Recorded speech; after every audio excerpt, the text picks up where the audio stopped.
और बच्चों क्या हालचाल है, आपका स्वागत है आपके अपने यूट्यूब चैनल कल्प एजुकेशन में।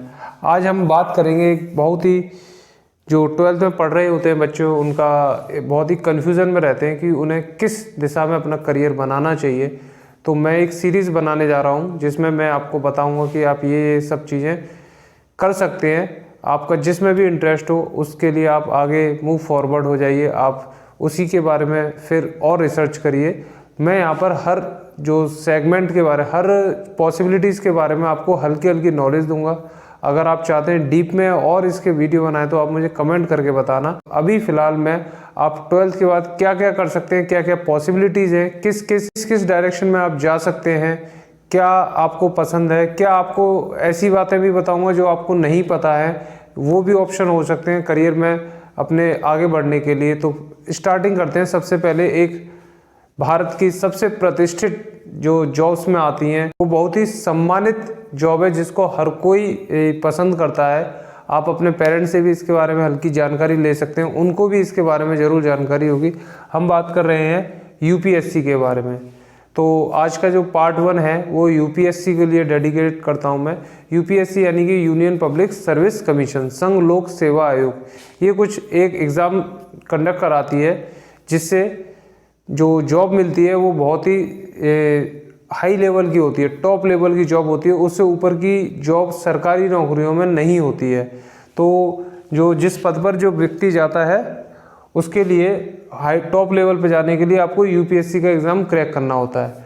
तो यूपीएससी का एग्ज़ाम क्रैक करने के लिए पहले मैं सिंपल सी एलिजिबिलिटी बता देता हूँ। इसके लिए आपको सिंपल ग्रेजुएट होना होगा और ग्रेजुएट होने के बाद आप इस एग्ज़ाम को दे सकते हैं। देखिए, ग्रेजुएट होने के भी कई सालों में होते हैं। एक होता है सिंपल 3 साल में आप ग्रेजुएट हो सकते हैं बीए बीएससी वगैरह करके। दूसरा आप बीटेक वगैरह करके जो है 4 साल की ग्रेजुएशन के बाद भी इसको दे सकते हैं, और 5 साल की एमबीबीएस करके या बैचलर ऑफ आर्किटेक्चर करके, बीआर्क जिसे वो हम बोलते हैं। इन सब के बारे में मैं आपको बताऊंगा। तो इस तरीके से आप इस पेपर के लिए आपको क्या चाहिए, एक ग्रेजुएट की डिग्री चाहिए और आप इसके लिए एलिजिबल हो जाएंगे। मैं ये क्या कह रहा हूँ, अब तो आपको 12th के बाद क्यों बता रहा हूँ कि आप इसके बारे में सोचें, इसलिए बता रहा हूँ कि इसका जो ये भारत का सबसे टफ एग्जाम्स में आता है। इसकी प्रिपरेशन जो है आपको एक इसका स्टार्टिंग जहाँ से 12th के बाद से आप कर सकते हैं। आप अपने सब्जेक्ट उसी के अकॉर्डिंग चूज कर सकते हैं, क्योंकि इसका जो सिलेबस होता है बहुत ही वास्ट होता है। इसमें ज़्यादा जनरल स्टडी आती है, जो आपके आसपास जो हो रही चीज़ें हैं उसके बारे में ये जानकारी ज़्यादा लेता है। तो आप अगर अपने सब्जेक्ट इस तरह के चूज़ करते हैं जो एग्ज़ाम में हेल्प करेंगे तो आपको बहुत फ़ायदा होगा। कई जो आज की डेट में टॉपर्स बनते हैं वो अपना टारगेट जो है 12th के बाद ही इस पर लगा लेते हैं और फिर वो अपनी प्रिपरेशन धीरे धीरे बना देते हैं। जो लोग ग्रेजुएशन के बाद इस पर विचार करते हैं और जो इस बच्चे ने 12th के बाद ही इस पर विचार कर रहा है, तो इसमें काफ़ी अंतर आ जाता है। 12th वाला बच्चा जिसने विचार करा है, जब वह ग्रेजुएशन करेगा तो वह काफ़ी आगे होगा। तो इस पेपर को अगर आप क्रैक करते हैं, इस पेपर में अगर आप पास हो जाते हैं, इसकी अगर आप डिटेल जानना चाहते हैं तो क्या इस पेपर की पूरी क्या प्रक्रिया है, तो आप मुझे कमेंट में करके बताइए। मैं इसके बारे में पूरी डिटेल में बताऊंगा। अभी सिर्फ मैं आपको एक ऑप्शन दे रहा हूं कि आप भविष्य में अगर सरकारी नौकरी में जाना चाहते हैं तो ये आपके लिए सबसे बेस्ट होगी। लेकिन साथ ही साथ ये भारत की सबसे कठिन परीक्षाओं में आती है, लेकिन निकालते तो स्टूडेंट्स ही हैं, तो आप भी उनमें से एक हैं। और आपके लिए लेकिन सबसे अच्छी बात यह है कि आपको अगर इसके बारे में आइडिया है तो आप 12th के बाद ही इसकी तैयारी स्टार्ट कर सकते हैं। आपके पास 3 साल बहुत अच्छे, 3 से 4 साल की जिस टाइप में भी आप ग्रेजुएशन करने चाहेंगे, अगर आप इसके लिए अगर समय देंगे तो आपकी प्रिपरेशन काफ़ी अच्छी हो जाएगी। जब आप ग्रेजुएट हो जाएंगे तब तक आपकी प्रिपरेशन भी काफ़ी अच्छी हो जाएगी और उसके बाद आप इसका एग्ज़ाम भी दे सकते हैं। और आप फर्स्ट अटैम्प्ट में भी, बहुत से लोग जो होते हैं फर्स्ट अटैम्प्ट में निकालते हैं, वो ज़्यादातर क्या होते हैं, फ्रेशर्स होते हैं, जिन्होंने हाल ही में क्या हो कॉलेज पास आउट किया हो, वो निकाल देते हैं। ठीक है, तो इसमें कौन कौन सी जॉब मिलेगी हम इसके बारे में बात करते हैं। ये 3 कैटेगरी में जॉब प्रोवाइड करता है अगर आप यूपीएससी का एग्ज़ाम निकालते हैं तो, जिसे हम सिविल सर्विस एग्ज़ाम कहते हैं। एग्ज़ाम का नाम क्या है, सिविल सर्विस एग्ज़ाम। तो इसमें जो जॉब मिलती हैं वो 3 कैटेगरी में डिवाइड है। All India civil services, group A civil services, group B civil services. तो ऑल इंडिया सिविल सर्विसेज में 3 पोस्ट आती हैं। पहली होती है आईएएस, दूसरी होती है आईपीएस और तीसरी होती है आईएफएस। हमारे हर ज़िले में एक डीएम होता है, ठीक है ना।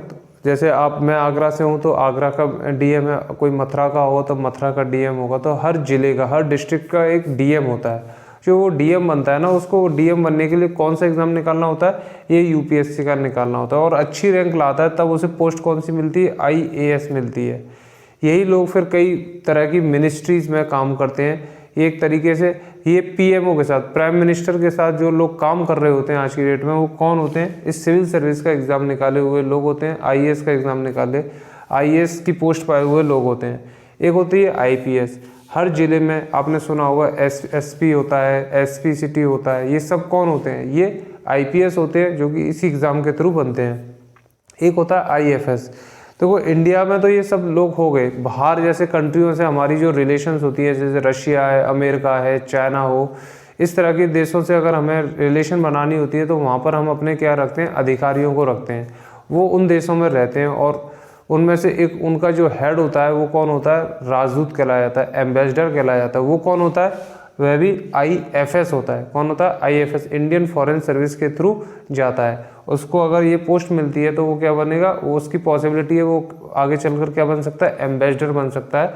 और वो विदेशों में उसको रहने के मौके मिलते हैं और वह भारत देश का प्रतिनिधित्व भी करता है दूसरे देश में। और ग्रुप ए में सिविल सर्विस में आती हैं Indian PNT accounts and finance service, Indian audit and account service, Indian revenue service, customs and central service. ये एक तरीके की ऑफिशियल जॉब होती है। इसमें आपको एक अच्छा खासा जो है एक बिल्डिंग होती है इनकी अपनी अपनी, वहाँ पर कई जगहों पर वहाँ बैठे रहते हैं। लेकिन ये ज़्यादा जॉब जो होती है आईएएस और आईपीएस की, ये फील्ड जॉब होती है। ठीक है, आप इसके बारे में, इसमें कम से कम 13-14 और पोस्ट हैं। मैं आपका इसका स्क्रीनशॉट दिखाऊंगा। बाकी जॉब्स जो भी है वो भी अच्छी जॉब्स होती हैं। देखिए, इसके थ्रू जो भी जॉब मिल जाए वो सबसे बेस्ट है, उसमें कोई बुराई नहीं है। ठीक है, ये तो सब रैंक के हिसाब से होता है। जिसकी रैंक ऐसी है उसके अकॉर्डिंग उसको प्रायोरिटी मिल जाती है कि हाँ वो ये वाली पोस्ट ले सकता है।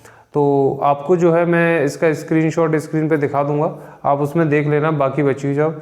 इसी तरह से ग्रुप बी सिविल सर्विस में आती हैं arm forces headquarter civil services. ठीक है, डिफेंस में आप इसके थ्रू जा सकते हैं कुछ पोस्टों पर। इसी तरह से अपनी जो यूनियन टेरिटरीज होती हैं जो कि सेंट्रल गवर्नमेंट के अंडर आती है, वहाँ पर जो ब्यूरोक्रेट्स बनते हैं, वहाँ के जो अधिकारी बनते हैं, वो भी इसी हाई लेवल के, वो भी यूपीएससी का एग्ज़ाम निकाल के ही बनते हैं। जैसे दिल्ली में, अंडमान निकोबार में, लक्षद्वीप में, दमन एंड दीव में, दादर एंड नागर हवेली में जो सिविल सर्विस होती है उनको कौन कराता है, उसमें जो भर्ती होती है वो किसके थ्रू होती है, यूपीएससी के थ्रू ही होती है। तो ये बहुत ही अच्छा एक कह सकते हैं अपॉर्चुनिटी मिलती है इसमें समाज सेवा करने की, सोशल सर्विस आप बहुत अच्छे से कर सकते हैं। अगर इस एग्ज़ाम को क्रैक करते हैं तो आपके पास अपॉर्चुनिटी ढेरों होती हैं, आप अपने आप को बहुत अच्छे से एक्सप्लोर कर सकते हैं। आपको नई नई चीज़ें, नई नई सर्विस, अलग अलग विभागों में काम करने का मौका मिलता है अगर आप जो है इस एग्ज़ाम को निकालते हैं, क्योंकि आप टॉप पर हैं। आपके नीचे बहुत सारे कर्मचारी होंगे जो group B, group C, group D job में आते हैं और आप जो है ग्रुप ए की जॉब पाते हैं। तो ये भी एक अच्छा ऑप्शन है। देखिए, जो सबसे बेस्ट होगा वो थोड़ा टफ होगा, आप मेहनत करेंगे तो ये पॉसिबल है। इसकी तैयारी के साथ साथ आपके कई और रास्ते खुल जाते हैं, वो आपको खुद स्वयं पता चलेगा जब आप इसकी पढ़ाई में लगेंगे। ठीक है, अब मैं नेक्स्ट वीडियो बनाऊंगा एसएससी के एग्ज़ाम के ऊपर और उसमें ये बताऊंगा कि उससे आपको कौन कौन सी जॉब मिल सकती हैं और उसकी तैयारी आप कब से कर सकते हैं। ठीक है, धन्यवाद।